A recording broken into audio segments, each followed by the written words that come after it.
पहलगाम आतंकी हमले को एक सप्ताह हो चुका है, लेकिन माहौल पूरी तरह से गर्मा गया है।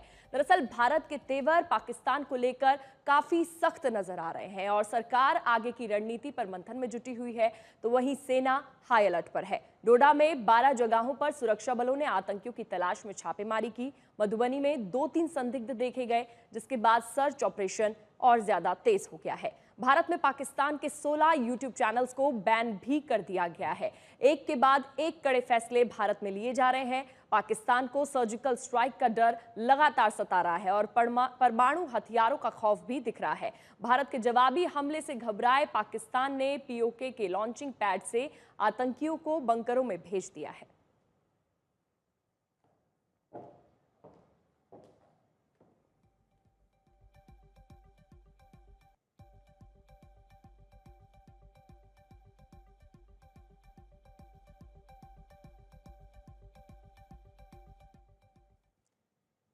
तो हमले के बाद से भारत एकदम सख्त हो गया है और एक्शन मोड में नजर आ रहा है। हमले के 7 दिन भारत के तेवर कैसे सख्त है आपको बता देते हैं। रक्षा मंत्री से आर्मी चीफ की मुलाकात भी हुई है। ऐसे में आतंकी हमले पर संसद के विशेष सत्र की मांग भी की गई है, जिसमें चर्चा की जाएगी। भारत में पाकिस्तान के 16 यूट्यूब चैनल पर बैन लगा दिया गया है।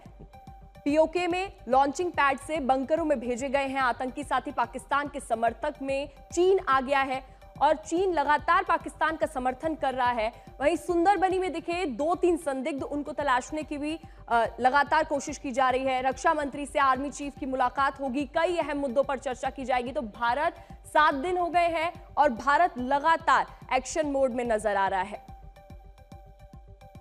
मनजीत नेगी हमारे सहयोगी ज्यादा जानकारी के लिए जुड़ गए हैं। मनजीत, देखिए एक के बाद एक कड़े फैसले लिए जा रहे हैं। भारत में तमाम यूट्यूब चैनल्स को भी पाकिस्तान के जो हैं उनको बैन कर दिया गया है, और क्या ज्यादा जानकारी?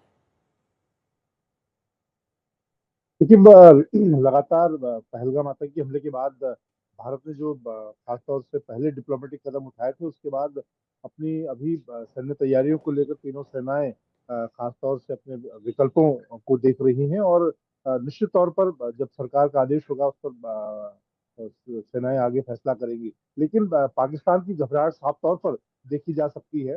पिछले आज 5वां दिन है जो पाकिस्तान लगातार फायरिंग कर रहा है लाइन ऑफ कंट्रोल के अलग अलग इलाकों में। और एक जानकारी और देना चाहूंगा कि पाकिस्तान ने कल ही अपना जो रडार सिस्टम है वो भारत के अपोजिट सियालकोट इलाके में तैनात किया है। इसके अलावा उसने अपना जो इलेक्ट्रॉनिक वॉरफेयर डिटैचमेंट है उसकी भी यूनिट को भारत के सरहद के नजदीक भेजा है।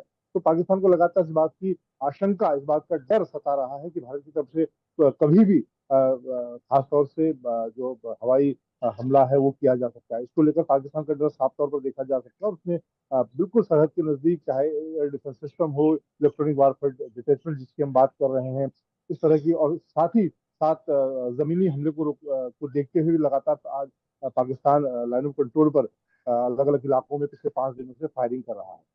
मनीष, देखिए डोडा में भी 12 जगहों पर आतंकियों की तलाश की जा रही है। भारत के तेवरों से पाकिस्तान इस कदर परेशान है कि धमकी पर धमकी दिए जा रहा है। अब रक्षा मंत्री के ताजा बयान से पाकिस्तान में हड़कंप मच गया है। ख्वाजा आसिफ ने कहा है कि पाकिस्तान पर भारत का सैन्य हमला करीब करीब तय है। भारतीय सेना कभी भी पाकिस्तान पर हमला कर सकती है। भारतीय सेनाएं कभी भी उनकी सीमा में घुस सकती है, जिसके बाद बॉर्डर पर पाकिस्तानी सेना की तैनाती कर दी गई है। उन्होंने एक बार फिर से परमाणु विकल्प की गीदड़ भभकी दोहराई।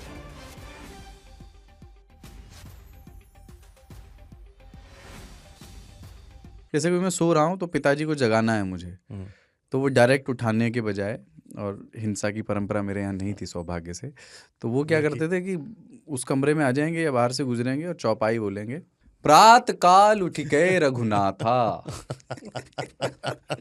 मात पिता गुरु नावई माता। कभी कभी मैं गुस्से में उठ करके अरे पापा चरण स्पर्श किया और सो गया, उनका अम्मत उठाना।